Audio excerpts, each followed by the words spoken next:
talk interestingly about how the Prime Minister once suggested to you that you write his biography and you politely declined to do so. But you remember, and I'm paraphrasing here, the look in his eyes, the gaze as he centered his face on yours. Talk a little bit about why Mr. Modi's eyes and the expression in his eyes framed the opening of your brand new book. Yeah, thank you, Barkha. As far as the first meeting with Mr. Modi was concerned, what struck me, as I said in the book, is his gaze, unflinching, riveting, and that told me that it was really a part of his personality, hard-driven, determined, and with an ambition that did not have any sort of ambiguity.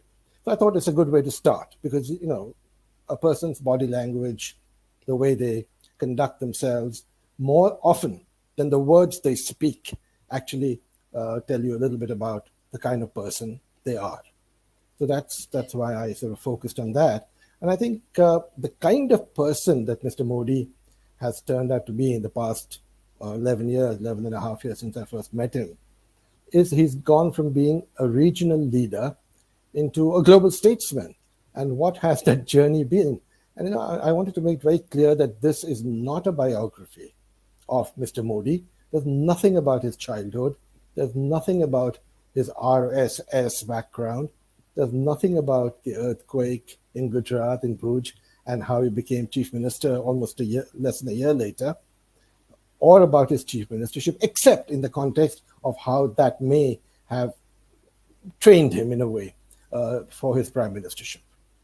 One of the very interesting observations in your book, this is my language, not yours, is the three avatars, as it were, of Prime Minister Modi. You talk about Modi in election mode, you talk about the Prime Minister on the global stage, and you talk about a Prime Minister who to some degree has been Vajpayee-ified, which is that he's been nudged to the center. And all of these are three different avatars, if I may use that word. Can you speak about that? Because there's a lot of debate that takes place around whether the Prime Minister is ideological. Is he ideological? Is he has he morphed? Has his politics changed in these 9 years? How do you see these three avatars that your book mentions? Yes, Barkha, that's a very good point. I think Mr. Modi, unlike a lot of politicians who are pretty singular in their personality, has been able to compartmentalize his multidimensional aspect. When he's on the campaign trail, there is an element of Hindutva, element of polarization. There's no question about that. We've seen it. It's there on our TV screens every day. But when he's on the global stage, he becomes a completely different person. It's not only the Middle East and all the Muslim majority countries where he's built bridges which have never been there in the past, but along with the US, geopolitically, geoeconomically, the sort of round circle that is built from west to east, America, the Quad, etc., BRICS and the SCO, where there are two enemy countries in a manner of speaking, Pakistan and China, and of course, stretching out to East Asia. So the global statesman in the making definitely is something he compartmentalizes, and there his whole tone, his body language is completely different from what he is on the stump.